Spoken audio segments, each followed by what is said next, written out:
Ons staan, ons man, voor die donder slaan, met slag van weerlig oorkom.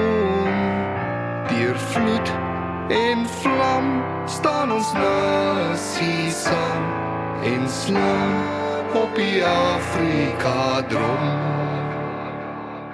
Ek sê die week wat kom alweer op my eie by die vervlakse flippen huis. Ek hoop het Eskom stop hulle kak, want by Brandewyn kort 'n bietjie fokken ys. Jou ek's weer op die mic met nog 'n goue treffer, dieselfde ou Thiensie, dalk net 'n bietjie zeffer. Ek sal nooit change, never fucking ever. Dis vers te laat en ek's way te clever. So dis nou uit die pad en kom ons raak al aan die saakie kak, maak die busse en die taksies oral staak. Die gommies loop naak en die straatkatte braak. Die grond in Zimbabwe is besig om te kraak. Noem my Jack, of noem my sommer Perro. Die preetse tannie skiem, ons is albei ewe rou. Hy's rooi, ek's blou, hy's warm, ek's lou. Kies 'n fuck, Thiensiekobus fokke flips op die goue.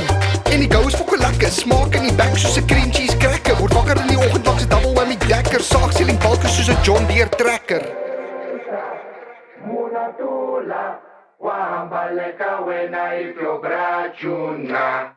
Yes, ek het 'n lekker stukkie vleis gekry, opgetel in die teerpad, so oorkant Pick n Pay. My pel sê dis 'n rot en ek sê dis okay, dis beter as die kak wat hulle by die til op gaan lei. Ek spoeg verby om te wag vir my blerrie pay. Dis net op tyd wanneer ek met die boslaan die stry. Hy sê vir my dat ek ook sukkel om bo te bly, maar elke maand nuwe skoene en die pit is vasgesny. Ek het nou die dag actually loop tak in die bos. Dit kos dat ek my bicycle langs die pad moes los. As Lakko David was daar mamma al betros. Hy het my knaters verwar vir 'n stukkie wegneem kos. Naider jy nou direk wat die storie met julle deel, 'n parte strategie om julle harte te steel. Ek stel bewus van die feit ek praat soms te veel, but that's me. Thiensiekobus lang tril soos 'n kameel.